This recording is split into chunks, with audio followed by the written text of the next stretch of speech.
right. Lewis, the man of the hour. First of all, congratulations on a job well done Thank playing you. Calvin Evans, a chemist. Of course, Elizabeth's love interest, her boo. I'm Hmm. so interested to hear from you, Lewis. What was it that personally really drawed you into this project and made you say, yes, I have to be a part of this series? Like, what was it that truly called out to you personally? I think it was a number of things, but for me, it wasn't the chemistry, honestly. I appreciate chemistry, but it doesn't, it's not how my brain really works. But there's something very intriguing about trying to portray somebody who's like, written as a savant and a genius in when you're not that. And so that was a good challenge. I was like, all right, how am I going to do that? And I had no idea how I was going to do that, but I wanted to try and jump into that. And then obviously wanting to work with Brie was a big incentive. And I knew after reading the book that she was going to be the only person who could really play Elizabeth Zott in the way that she did. And I think that, the romantic quality of the first two episodes was really intriguing to me because it's not like a classic rom-dram in a lot of ways. It's very different, and they're very odd people. At least they're seen as odd in at the time that they're in, and they don't really feel like they fit in. They're these sort of like outsiders, and I always kind of like felt like it was almost the first two episodes feel like those like like those classic like archetype stories of like the alien comes down to Earth and is assimilating to the humans almost, Hmm. because it feels like in many ways they are trying to figure out how they fit in society, and they have a lot of different opinions and a lot of different kind of like things that irk them, and they don't really tend to gravitate towards other humans. So then Yes. what does it look like when two people that don't gravitate towards other humans all of a sudden are like magnets to one another? Exactly. Exactly. I want to pivot back to the chemistry aspect of this role. Let's talk about this scientific terminology So and what did that learning curve look like for you as an actor, perfecting and learning how to, properly pronunciate each and every single last one of these terms? yeah, I mean, I think if you really Bree really had the load of that, and she's like a savant as a person, for real in real life. Like she can just read a full page of that stuff and be able to Wow. regurgitate it.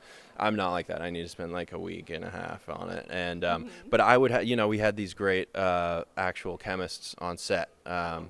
so that was really helpful. So they could kind of try, and I would always be like, all right, explain this to me like I'm 5 years Hmm. old. Hmm. And then I would record them reading my lines, because always as an actor, you read these things. If you, it's just like a different language, it looks like hieroglyphics to me. And so I was like, I didn't want to like over, and I knew Yeah. I just, my cousin is gonna be a doctor, and I was like, he's gonna see me talking like this, and he's gonna make so much fun of me. So I was like, okay, I'm gonna get these recordings so that I could get the like casual nature of how they talk about it and which parts are like, because I didn't really have enough time or brain power to really actually understand a lot of what we were talking about. I understood on a very basic level. And let's tap into some of these scenes because I can only imagine from a viewer's standpoint. This every episode could not have been an easy episode to film. Yeah. Like, did you experience any painful moments, extremely emotional moments, like working on certain episodes? Because you later on throughout the series, you reappear, obviously by way of Elizabeth's like thoughts, her visions, Yeah. her ruffling and finding her way through her emotions. Yeah. But like, what were some of those painful moments on this series for you? Oh, we're going into the painful moments. Hmm. Well, I think Bree had a lot of those really rough scenes.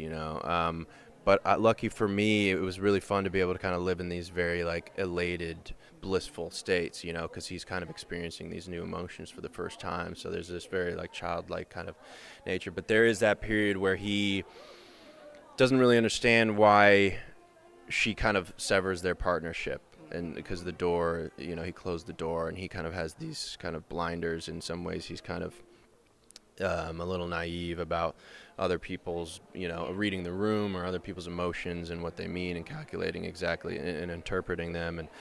And so there's that moment where she kind of just disappears, and that was probably Calvin's lowest point, and there's nothing harder than leaving somebody without any answers, right? It's almost it's the worst. It's worse than being told, being broken up with or something, and when you just don't have any answers because your brain starts to create the worst possible scenarios, and you're left in this kind of state of limbo. So there was that was probably his most kind of agitated, turbulent place, I would say. And take me back to when you first came across this script and you learned that you would be obviously the main part of episode 1, episode 2, and then unfortunately Calvin would die off. Yeah. Reappearing by way of, again, thoughts and visions. Like when you first came across that script, like what were your thoughts? I mean, for me, I was excited about it because there's that part of you where it's like, okay, well, it's not all on my shoulders. I get to kind of. I was excited to kind of do these first 2 episodes that almost feel like a mini movie in some way, and then kind of just kind of disappear a little bit. But then once I started doing it, I was having so much fun and fell in love with their love and fell in love with Calvin as a character, and I was so excited to be brought back even in some of those minimal scenes. But then, to get that other spin-off cul-de-sac episode was such a gratifying thing to have like some closure with this character in some ways, and to kind of excavate exactly where he came from and what made him him. And before we close out, I want to tap into your childhood just for a brief moment, if I may. Absolutely. If I'm correct, you as a child could only watch so much television. However, you were fortunate enough to be able to watch 2 movies a weekend. Wow, yes. What was the reasoning behind this? And I'm so curious to hear, in what ways has that reshaped you as an actor? Yeah, awesome question. Thank you. Thank you. I think, my parents didn't let us watch TV because I think that they wanted us to strengthen our imaginations, and strengthen our relationship with our other siblings and strengthen our social skills. And so we weren't just kind of glued and we weren't just reactive, we were more active and proactive. And I think that, but then also by giving us these, 1 or 2 movies a weekend, we could spend all week talking about them, thinking about them, reenacting them. Me and my brother fully to a T, reenacting whole scenes and living in those worlds. And so it was the perfect amount of I think, media indulgence. I think it was great, and so it's really helped me because I feel like imagination is a comfortable place for me to live in. And you know what? Hearing that makes me laugh because I wonder, what are the thoughts crossing your father's mind, Mr. Bill Pullman, when it comes to this new generation? Because everything is social media, television, YouTube. I mean, he has to be literally losing his mind right now. It's like, I'm happy I raised my kids totally different. I know. I mean, I think, luckily we were just at the precipice right before it all kind of really hit in this tidal wave.